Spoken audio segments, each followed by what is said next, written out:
네, 그럼 지금부터 저희 사이넥스 부스 강연을 시작하도록 하겠습니다.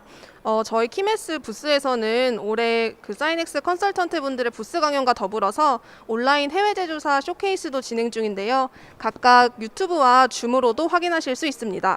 오늘 저희 부스에서는 의료기기 보험 등재, 제조허가 그리고 임상시험을 주제로 각각 강연이 진행 중인데요. 이번에는 그 두 번째 세션입니다. 보험 등재를 주제로 의료기기 회사가 알아두면 도움이 되는 보험 등재 꿀팁 대방출이라는 주제로 저희 사이넥스 의료기기 보험부 김혜진 팀장님께서 강연을 진행해 주시겠습니다. 강연이 끝난 후에는 저희 부스에서 그 사이넥스 스탬프 이벤트를 통해서 경품도 드리고 있으니 강연도 들으시고 선물도 받으실 수 있는 기회를 놓치지 마시기 바랍니다. 그럼 이제 김혜진 팀장님 앞으로 모시겠습니다.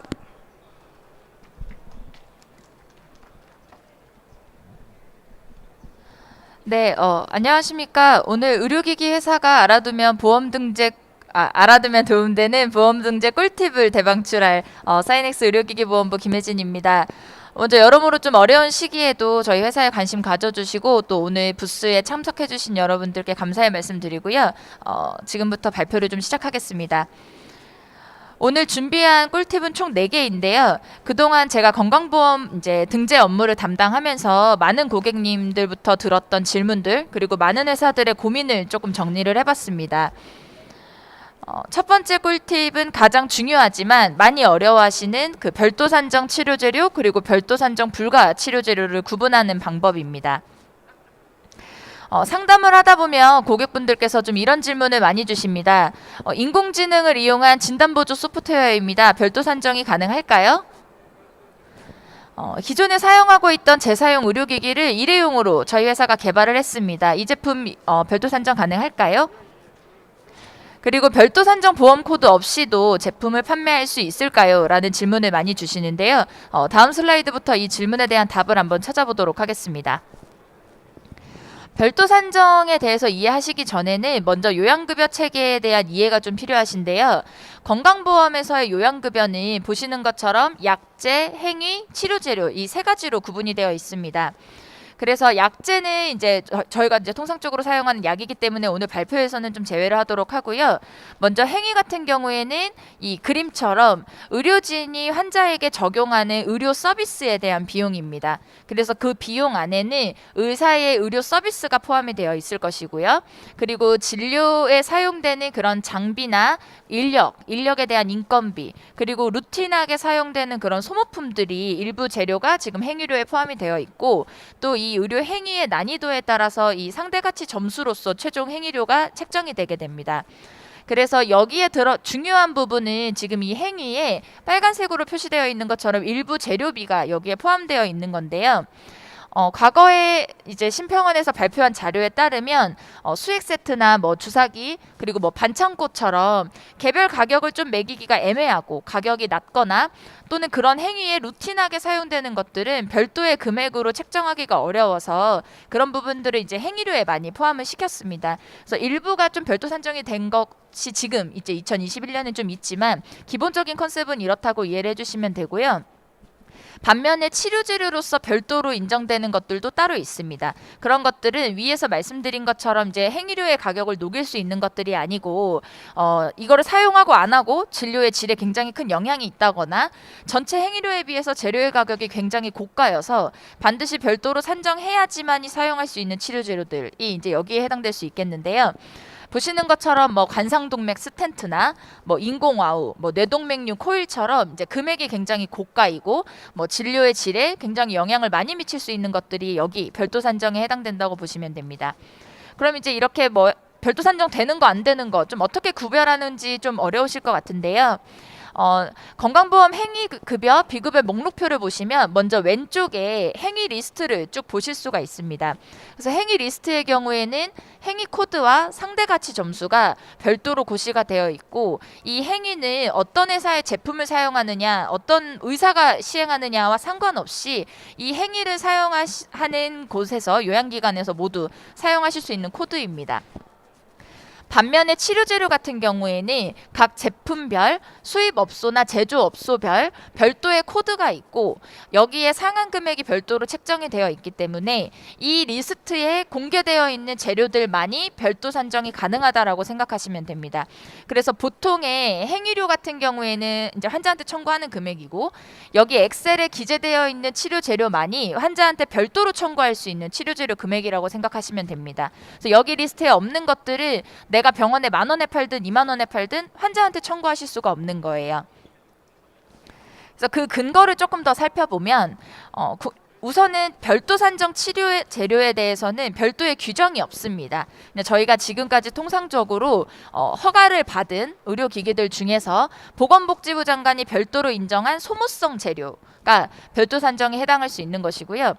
처치 및 수술료의 그 산정 지침을 조금 이제 발췌를 해서 보면 기본적으로 이 처치 및 수술 그러니까 행위에 사용되는 레이저나 내시경 같은 이런 장비들은 소정 행위료에 포함이 되어 있기 때문에 별도 산정하지 아니한다라는 규정이 있고요.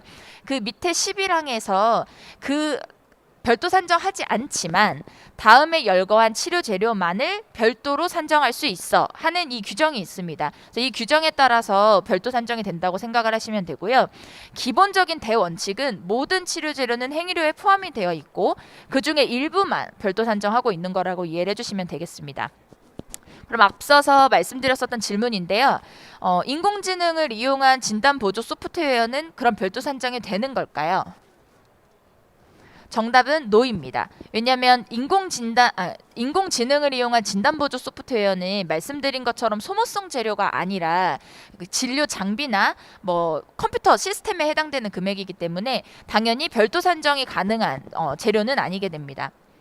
그러면 기존에 사용하고 있던 재사용 의료기기를 일회용으로 바꾸면 별도 산정이 가능할까요?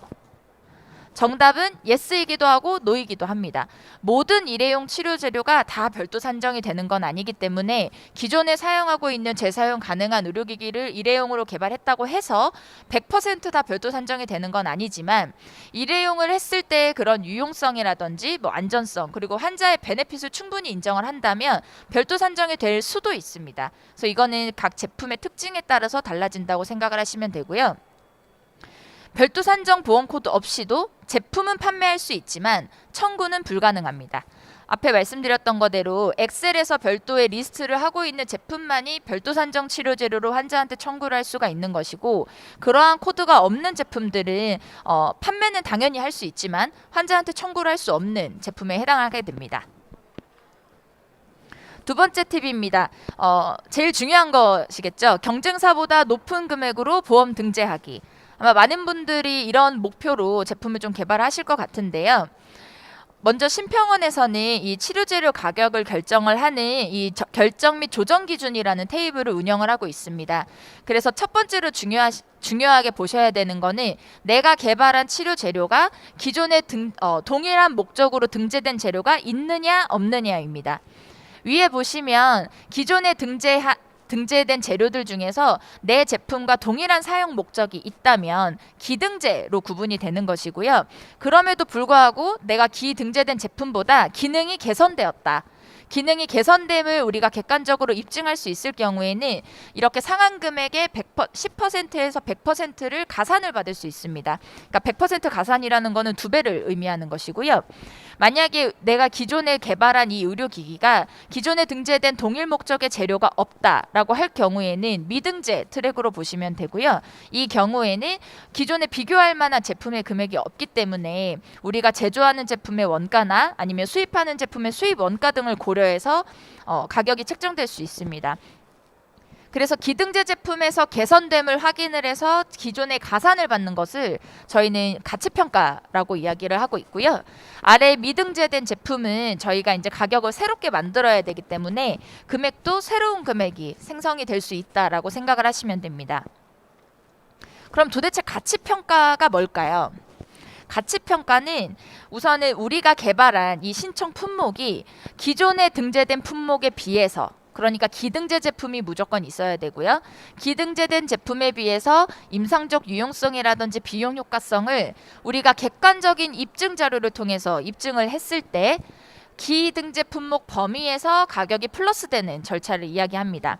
그래서 자료의 특징에 따라서 우리가 피어 리뷰드 된 자료가 있어요. 우리가 기등재된 제품하고 비교한 RCT가 있다. 케이스 컨트롤 자료가 있다라고 하시면 획기성 트랙으로 평가를 하시면 되고, 우리는 임상은 없지만 뭐 허가증이라든지 기술 문서를 통해서 우리의 이런 획기성을 충분히 입증할 수 있어, 우리의 장점을 충분히 입증할 수 있어 라고 할 경우에는 기술 계량 트랙으로 가시면 됩니다.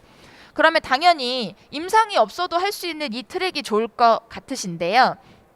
두 트랙의 가장 큰 차이는 가산율입니다. 왼쪽에 임상 문헌을 통해서 이 제품의 임상적 유용성이나 비용 효과성을 입증할 경우에는 기등재 품목의 최대 100%까지 가산을 받을 수 있는 반면, 기술 계량 트랙으로 갈 경우에는 최대 50% 금액을 가산을 받으실 수 있습니다. 그래서 우리 제품에 관련한 임상 근거가 어느 정도 수준인지에 따라서 유리한 평가 트랙으로 가시면 되겠지요. 그리고 세 번째 팁은 임상 문헌 한편으로 허가하고 신의료 기술을 통과하는 방법입니다. 제가 이제 상담을 하다 보면 이런 질문을 많이 주세요. 임상 문헌이 한 개 있는데 이걸로 신의료 기술 평가가 가능할까요? 두 번째는 품목 허가 임상을 진행할 예정입니다. 이것을 신의료 기술 평가에도 활용할 수 있을까요? 하는 질문을 많이 주십니다. 임상이 아무래도 기간도 많이 걸리고 비용도 많이 들기 때문에 회사에서는 가급적이면 한 번에 여러 가지 절차를 통과할 수 있는 임상 문헌을 설계하시면 좋으실 것 같은데요. 그 방법을 좀 알려드리겠습니다. 먼저 신의료기술 평가에 대한 이해가 조금 필요한데요. 신의료기술 평가는 모든 의료기술에 대해서 하는 것이 아니고, 신의료기술 평가 대상이라고 심평원으로부터 확인받은 기술에 대해서 신의료기술 평가위원회가 체계적 문헌 고찰 방식으로 이 평가를 하게 됩니다. 그러니까 임상 문헌을 여러 명의 위원들이 다학제적으로 검토를 하는 것이 신의료기술 평가라고 생각을 하시면 됩니다.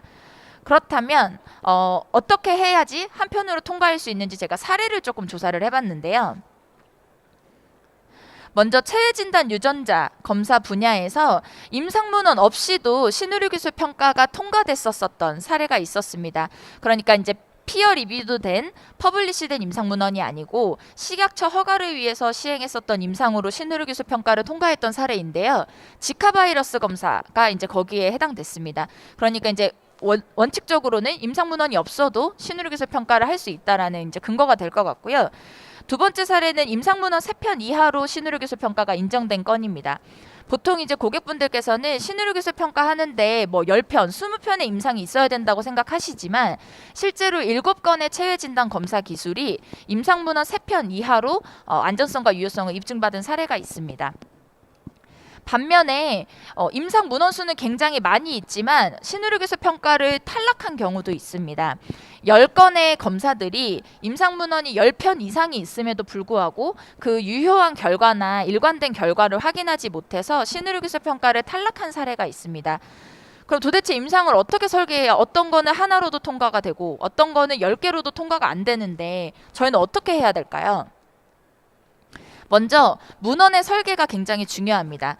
저희가 보통 잘 짜여진 임상 문헌이 10개의 케이스 스터디가 안 부럽다고 이야기하는데요. 대상 환자, 그리고 우리가 타겟하고 있는 비교 대조군, 그리고 안전성, 유효성 평가 변수를 평가에 충분한 검토가 될 수 있도록 이렇게 설계를 하시는 것이 굉장히 중요합니다. 그리고 사용 목적이 굉장히 명확해야 되는데요. 의료기기의 사용 목적하고 의료기술의 사용 목적이 동일해야 되는 것은 당연한 부분이고, 보통 사용 목적을 임상이 통과될 사용 목적하고 우리가 실제로 시장에 판매할 사용 목적을 따로 구분하시는 분들이 계신데, 그렇게 될 경우에는 그렇게 사용한 임상 문헌을 실제 평가에 사용하지 못하는 경우들이 많이 발생합니다. 왜냐하면 기존에 우리가 신의료기술 평가하려고 하는 목적과 다른 임상 문헌이기 때문에 평가에 배제가 되실 수도 있는 거예요. 그래서 임상 문헌의 입증이 어렵다고 할지라도 우리가 목적하고 있는 그 명확한 사용 목적에 대한 임상 문헌을 설계하시는 것이 중요합니다. 그리고 유효한 의료 결과를 임상 문헌을 통해서 도출하시는 것이 굉장히 중요한데요. 신의료기술 평가는 그 의료기술의 안전성하고 유효성을 평가하는 기술입니다. 그러니까 우리가 임상을 할 때에 안전성과 유효성을 볼 수 있는 그런 평가 변수를 충분히 두고 진행을 해야 되는 거예요. 임상 문헌이 10건이 있어도 이 기술이 그래서 어떻게 좋은데를 설명하지 못하면 그것은 신의료기술 평가를 탈락할 수도 있게 하기 때문에 안전성과 유효성 평가를 충분히 볼 수 있는 걸로 설계하시는 것이 중요하고, 더욱이 중요한 것은 만약에 임상문헌을 통해서 안전하지 못하다라는 확인을 받을 경우에는 시장에 진입을 하실 수가 없습니다. 안전한 의료기술이 아닌 것은 제한적이든 무엇이든지 간에 시장에 진입할 수가 없고 다음에 안전성을 입증받을 때까지는 전혀 필드에서 사용하실 수가 없기 때문에 한 번에 임상을 할 때 안전성을 확인하시는 것이 좀 그 무엇보다 중요하다고 할 수 있습니다. 그리고 마지막으로 중요한 것은 다각적 검토가 될 수 있겠습니다. 아무래도 식약처에서 임상시험을 검토하는 기관, 그리고 품목허가를 리뷰하는 그 부서, 그리고 실제로 또 신의료기술 평가하는 부서는 각각 다른 관점을 가지고 임상문헌을 보기 때문에 우리가 한번 임상을 할 때에는 이 세 부서가 모두 만족할 수 있는 임상을 한꺼번에 설계하시는 것이 중요해요. 그렇기 때문에 각 기관에 뭐 사전 상담을 하신다거나 유사한 사례를 조사를 해서 좀 다양한 전문가의 의견을 수렴을 하시는 것이 굉장히 중요하겠습니다. 그래서 우리는 이제 인터넷에서도 이런 정보를 많이 확인을 할 수 있고 뭐 네카나 히라는 사전 상담 서비스를 또 잘 운영을 하고 있기 때문에 그들과도 원활한 소통을 할 수 있어요. 특히 이제 네카 같은 경우에는 이런 아까 사례 분석 보고서라든지 평가 보고서를 다 공개를 하고 있기 때문에 제가 앞에서 발표드렸던 내용과 같은 정보를 여러분들도 얼마든지 찾아서 보실 수 있습니다. 그래서 이러한 좀 다각적인 검토를 통해서 하나의 임상문헌으로 모든 절차를 통과하실 수 있는 전략을 세우시는 게 중요하시겠습니다. 마지막 꿀팁입니다. 누구보다 빠르게 시장에 진입하기. 이제 가장 중요한 부분일 텐데요. 대부분 회사들이 의료기기를 하나 개발할 때 뭐 짧게는 3년, 길게는 10년 이상 걸리시는 분들도 계세요. 근데 이제 그렇게 해서 개발 제품이 짠 하고 나타나면 규제적 절차에 소요되는 시간이 또 엄청 많이 걸리는 거예요. 뭐 3년 걸리는 회사도 있고 1년 만에 모든 걸 통과하는 회사들도 있거든요. 어떻게 해야지 조금 빨리 통과했을지 좀 말씀드리겠습니다. 먼저 왼쪽에 보시는 화살표는 대부분의 기업에서 지금 생각하고 계시는 이 규제적 절차를 패스하는 방법이에요. 임상을 하기 위한 임상을 하고 그 임상을 가지고 제품 허가를 받고 그 다음에 허가받은 내용으로 보험 등재를 하다 보니까 실제로 10년 동안 개발한 제품인데 시장에서 안 팔리는 경우들이 많은 거예요. 이유는 다양한데요. 뭐 보험 등재 컨디션이 실제 필드에서 요구하는 거와 맞지 않다거나 이 제품을 사용할 만한 환자가 지금 우리나라에 없는데 거기에 대한 걸로만 보험을 받았다거나 그런 이유들이 발생할 수 있습니다. 그래서 저희 사이넥스에서는 먼저 시장의 목표를 설정한 다음에 전략을 좀 구성을 하고 있는데요. 우리 회사가 타겟하고 있는 환자가 있는 곳이 어딘지, 우리 회사가 이 제품을 누구한테 판매하고 싶은지를 먼저 결정을 하시면 저희가 거기에 따른 보험 등재 전략, 그리고 보험을 받기 위한 품목 허가 전략, 그리고 결국에 이제 품목 허가를 위해서 임상 시험을 하실 때 그런 목적을 달성할 수 있는 임상 시험 설계를 저희가 도와드리고 있습니다. 그래서 이렇게 역순으로 생각을 해야지, 예를 들어서 보통 이런 경험들 많이 있으실 거예요. 이제 이걸로 보험 등재하려고 딱 냈는데 품목 허가증을 바꿔오라는 거예요. 이 품목 허가증으로는 그렇게 보험 등재 신청을 할 수가 없대요. 그러면 품목 허가 변경하는데 또 시간이 걸리시거든요. 뭐 짧으면 3개월 만에 바꾸실 수도 있지만 내용이 중요하면 뭐 6개월, 1년 이렇게 걸리실 수도 있는 거예요. 그럼 그 기간이 계속 늘어나는 건데 처음부터 시장을 타겟하고 뭐 품목 허가나 보험 등재를 설계를 하다 보면 그런 데에 소요되는 시간들을 최소화할 수가 있습니다. 이제 특히 우리나라에서는 이런 규제적인 요구 조건들이 굉장히 많이 있고 뭐 네카나 심평원에서도 이런 걸로 회사들이 어려워하는 걸 잘 이해를 하고 있어요. 그래서 뭐 통합 운영이라든지 뭐 선진위 후평가라든지 뭐 혁신의료기술 제도처럼 여러 가지 그 회사들이 좀 시장에 빠르게 진입할 수 있는 제도들을 마련을 하고 있습니다. 그러면 이제 이 많은 제도를 저희가 다 활용할 수 있을까? 사실 또 그렇진 않습니다. 어떤 회사한테는 통합 운영이 유리한 것도 있고요. 어떤 회사는 혁신의료 기술이 유리할 수도 있습니다. 그럼 이제 어떤 제도를 우리가 활용을 해야 가장 좋은 뭐 시간을 단축할 수 있는 방법인지에 대한 고민이 필요하실 것 같은데요. 우선은 효과적으로 임상시험을 설계를 하시고 그 다음에 충분하고 명확한 내용의 품목 허가증을 받으신 다음에 시장 맞춤형으로 좀 전략적 등재 절차를 수립하시는 것이 중요합니다. 그래서 이런 왼쪽에 있는 이런 규제에 대해서 높은 이해를 하고 있는 이런 전문가들하고 충분한 얘기를 하셔서 우리 회사가 어떤 절차를 어떻게 진행해야지 가장 기간을 단축하고 한 번에 통과할 수 있을지 충분한 조금 논의를 거치시는 것이 중요하겠습니다. 그래서 저희 사이넥스에서는 뭐 임상 시험부터 품목 허가, 시장 뭐 조사, 그리고 보험 등재까지 저희가 다양한 서비스를 제공을 하고 있고 이런 분야의 다른 뭐 담당자들보다 훨씬 많은 경험을 가지고 여러분들께 조금 도움을 드릴 수 있으니까요. 혹시 회사에서 진행하고 계시는 업무나 아니면 앞으로 나아가시고자 하는 비즈니스 플랜에서 저희의 도움이 필요하실 경우에는 좀 언제든지 좀 편하게 연락 주시면 감사하겠습니다. 네, 어려운 발걸음 해주셔서 감사드리고요. 이상으로 발표를 마치겠습니다.